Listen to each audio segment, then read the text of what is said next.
राज्यसभा में केंद्रीय गृह मंत्री अमित शाह के भाषण में बाबा साहेब भीमराव अंबेडकर पर की गई टिप्पणी को लेकर घमासान मचा हुआ है। इस पूरे विवाद पर और कई अहम मुद्दों पर लखनऊ में बीएसपी कार्यालय में पूर्व सीएम और बसपा सुप्रीमो मायावती ने प्रेस कॉन्फ्रेंस करते हुए बीजेपी, समाजवादी पार्टी और कांग्रेस पर जमकर हमला बोला।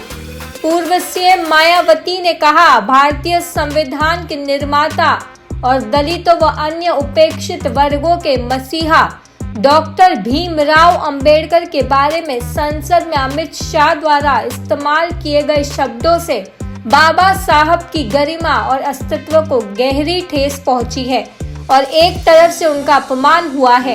अब पूरे देश में उनके अनुयायियों में जबरदस्त गुस्सा और आक्रोश है और उन्हें अपने ये शब्द वापस लेने चाहिए और इसके लिए पश्चाताप भी करना चाहिए, अन्यथा बी.आर. अंबेडकर के अनुयायी इसे कभी नहीं भूल पाएंगे, ठीक उसी तरह जैसे वे डॉक्टर बी.आर. अंबेडकर के प्रति कांग्रेस के कारनामों को नहीं भूल पाए।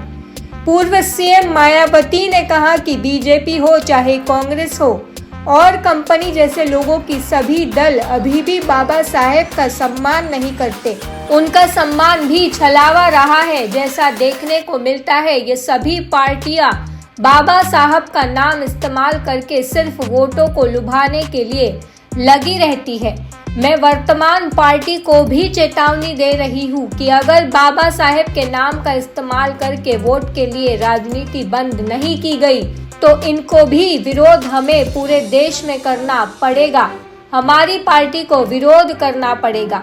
अगर बीएसपी नहीं होती तो यह बाबा साहब का नाम मिटा देते।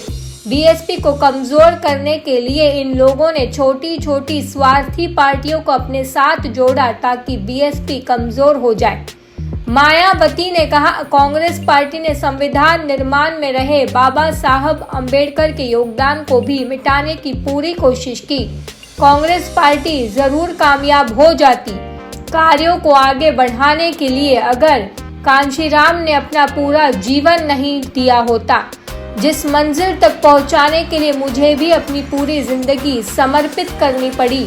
हमने सभी साम दाम दंड भेद और हथकंडों का मुकाबला करते हुए डटकर सामना किया। उन्होंने कहा कि इससे कांग्रेस, बीजेपी और अन्य समाजवादी पार्टियों किस्म किस्म के हथकंडे अपनाती रहे, जबकि यूपी में 4 बार बीएसपी के नेतृत्व में रही सरकार ने दिल्ली के नजदीक नोएडा में और लखनऊ में बाबा साहेब के सम्मान में आने को स्मारक को पार्क बनाए गए तथा उनके नाम पर यहां अनेकों जनहित की योजनाएं शुरू की गई, जिससे कुछ को बाद में समाजवादी पार्टी की सरकार में बदला भी गया।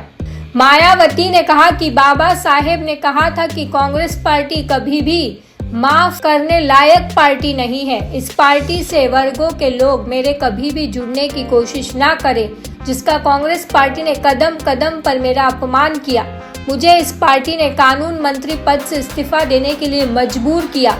24 कानून संविधान में उनके हितों में बनाए गए हैं, उससे भी लागू नहीं होने दिया। इनका चाल चरित्र चेहरा अभी तक बदला नहीं है। इन सब मामलों में बीजेपी भी हमें कोई पीछे नहीं नजर आती। यह पार्टी भी इन वर्गों के वोटों को लुभाने के लिए आए दिन किसी न किसी किस्म की सियासत करती रहती है। इस चक्कर में यह पार्टी खुद ही अपने जंजाल में बुरी तरह फंस गई है।